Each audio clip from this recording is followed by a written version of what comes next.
नमस्कार दोस्तों, स्वागत है आपका हमारे चैनल द डिजिटल डिस्पैच पर। अगर आप जीएनएम दूसरे साल के स्टूडेंट्स हैं और मेडिकल सर्जिकल नर्सिंग डाईवी के बारे में जानना चाहते हैं तो ये वीडियो खास आपके लिए है। आज हम इस विषय के बारे में विस्तार से बात करेंगे जिससे आपको समझने में आसानी होगी और आपके अध्ययन में मदद मिलेगी। मेडिकल सर्जिकल नर्सिंग टीबी एक बेहद महत्वपूर्ण और विस्तृत विषय है जिसे जीएनएम के दूसरे साल में पढ़ाया जाता है। इस विषय में हम उन गंभीर चिकित्सा और शल्य चिकित्सा स्थितियों के बारे में जानेंगे जिनका इलाज और देखभाल एक नर्स को करने की आवश्यकता होती है। आइए सबसे पहले बात करते हैं कार्डियोवैस्कुलर डिसऑर्डर्स की। दिल की बीमारियां आजकल के समय में एक आम समस्या बन चुकी हैं और नर्सिंग में इनका प्रबंधन एक महत्वपूर्ण कौशल है। कुछ सामान्य कार्डियोवैस्कुलर डिसऑर्डर्स में शामिल हैं कोरोनरी आर्टरी डिजीज, जिसमें दिल की धमनियां अवरुद्ध हो जाती हैं, और मायोकार्डियल इंफार्क्शन, जहां दिल की मांसपेशी को रक्त की आपूर्ति रुक जाती है।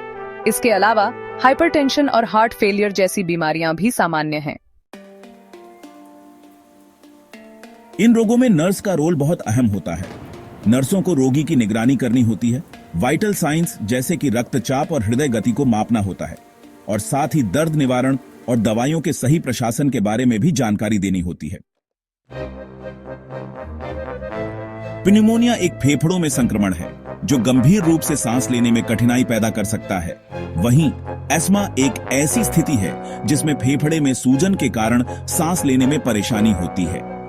COPD एक लंबे समय तक चलने वाली बीमारी है जिसमें फेफड़ों में सूजन और संक्रमण हो सकता है। सांसों से जुड़ी समस्याएं जैसे कि COPD, chronic obstructive pulmonary disease, ESMA और प्नeumonia, ये सभी बड़ी गंभीर समस्याएं हैं।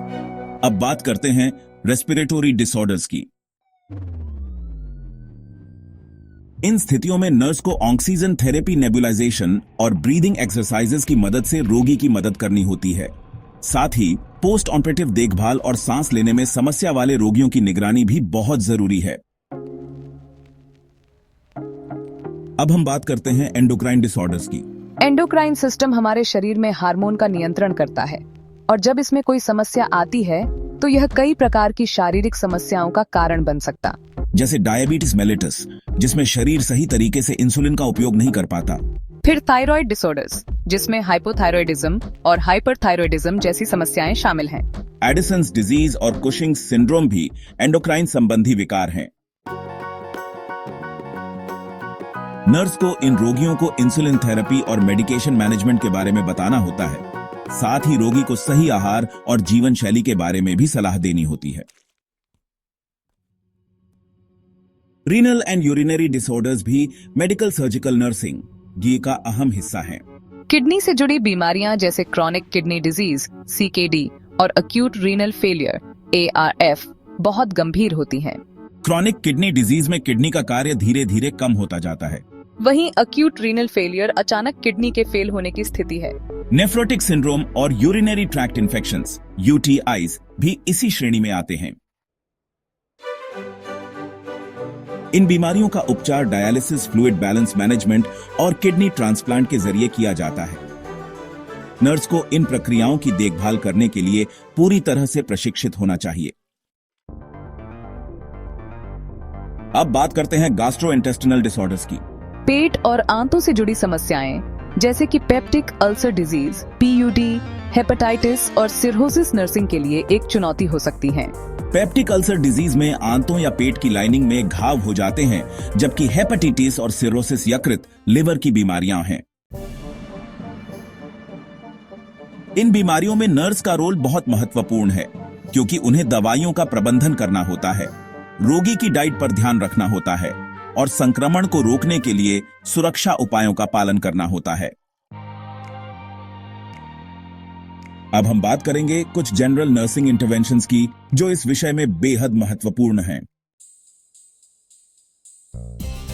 रोगी का सही तरीके से मूल्यांकन करना, उसकी शारीरिक स्थिति और लक्षणों को नोट करना बहुत जरूरी होता है।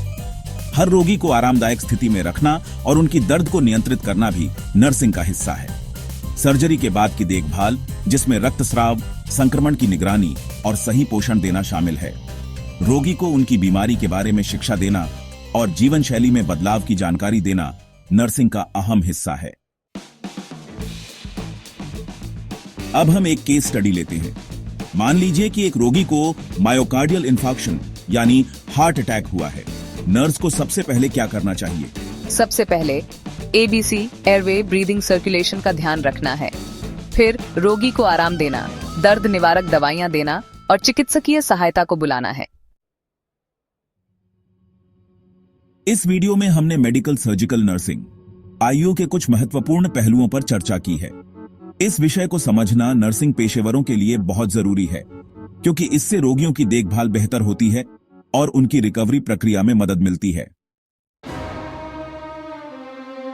अगर आपको यह वीडियो पसंद आया हो तो कृपया लाइक करें, शेयर करें और हमारे चैनल को सब्सक्राइब करना ना भूलें। इसी तरह के और भी गहरे नर्सिंग विषयों पर जानकारी पाने के लिए हमारे साथ बने रहें। मिलते हैं अगले वीडियो में, तब तक के लिए जय हिंद।